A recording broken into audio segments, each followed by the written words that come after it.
From Earth, when we look into the sky, we use our eyes. But can we use our ears? Hi, I'm Jim Green, Chief Scientist at NASA, and this is the Gravity Assist podcast.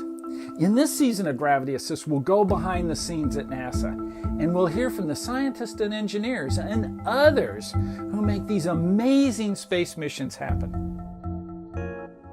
I'm here with Kim Arcand, and she is a visualization scientist and a science communicator for NASA's Chandra X-ray Observatory.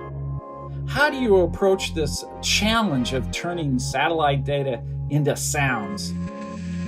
For us, data sonification really is a way of taking information that, for the most part, humans can't see, right? If you're working with X-ray light, no human naturally can see X-rays. That's why we have these telescopes, be able to do that really hard work for us. So it's all about translating something you can't see into something you can experience. Let's listen to your rendition of the center of our galaxy, the Milky Way, and then tell us how you put that together.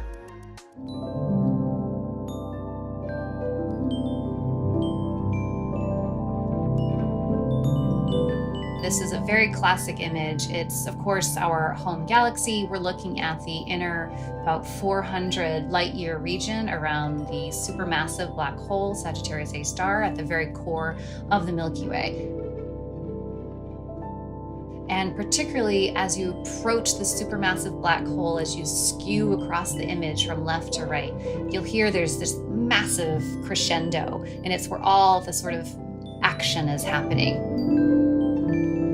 So again, just sound-wise, what you're listening for, the infrared is going to be played as a soft piano, the optical or the mid-range will be played as a plucky violin, and then the highest energy X-rays will be this really high-noted xylophone sound.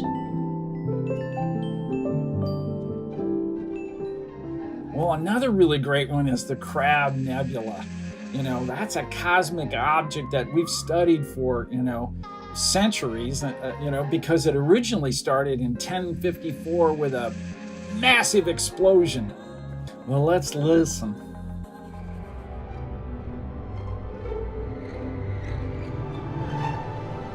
So for this piece, we wanted to be able to hear those individual things, right? So the X-rays from Chandra are like harsh brass sound, and the optical light from the Hubble Space Telescope would be like the lighter strings, and the infrared data from Spitzer, which is the lowest energy material, that is like soft woodwinds type of sound.